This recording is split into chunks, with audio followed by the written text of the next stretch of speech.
Assalamualaikum warahmatullahi wabarakatuh. Nama saya Fidela dari kelas 11 IPS 2.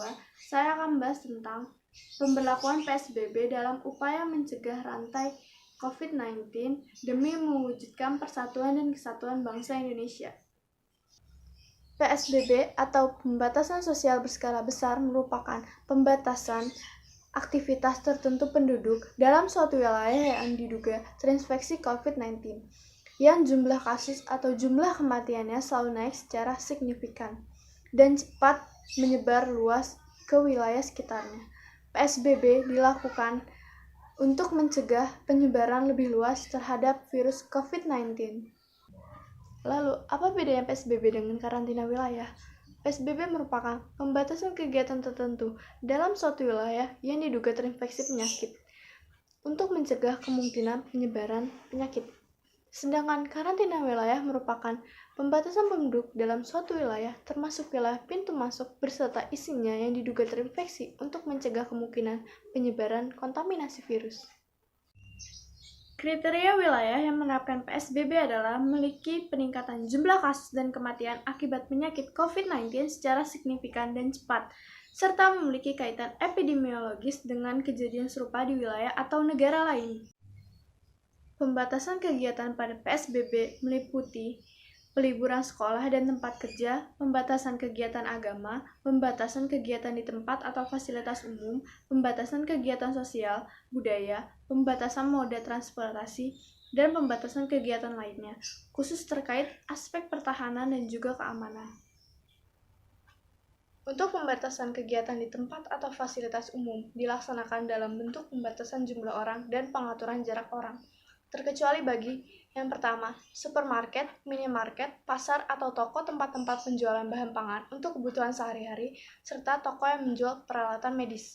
Yang kedua, fasilitas pelayanan kesehatan dalam rangka pemenuhan pelayanan kesehatan. Yang ketiga, tempat atau fasilitas umum untuk pemenuhan kebutuhan dasar penduduk, termasuk kegiatan olahraga.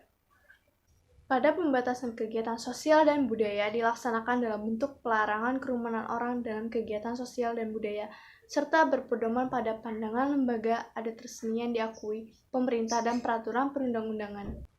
Pembatasan kegiatan lainnya khusus terkait aspek pertahanan dan keamanan dikecualikan untuk kegiatan aspek pertahanan dan keamanan dalam rangka menegakkan kedaulatan negara dan mempertahankan keutuhan wilayah dengan tetap memperhatikan pembatasan kerumunan orang serta berpedoman pada protokol dan peraturan perundang-undangan.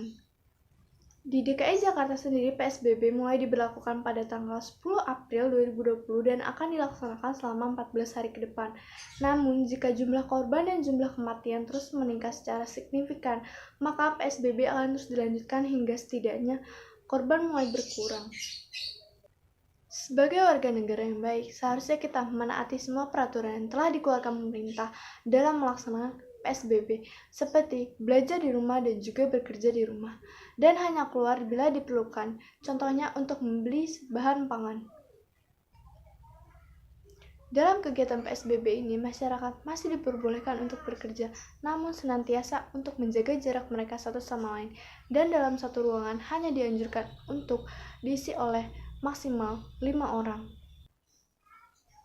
Masyarakat di luar DKI Jakarta pun masih diperbolehkan untuk keluar masuk ke DKI Jakarta, namun harus memperhatikan aspek-aspek seperti selalu menjaga jarak, menggunakan masker, dan juga menggunakan sarung tangan. Untuk menjaga persatuan dan kesatuan bangsa Indonesia di tengah-tengah pandemi wabah virus corona ini, seharusnya kita tidak percaya dan tidak membuat berita hoaks yang dapat menyebabkan perpecah belahan di dalam bangsa Indonesia. Demikian penjelasan dari saya, kurang lebihnya mohon maaf. Wassalamualaikum warahmatullahi wabarakatuh.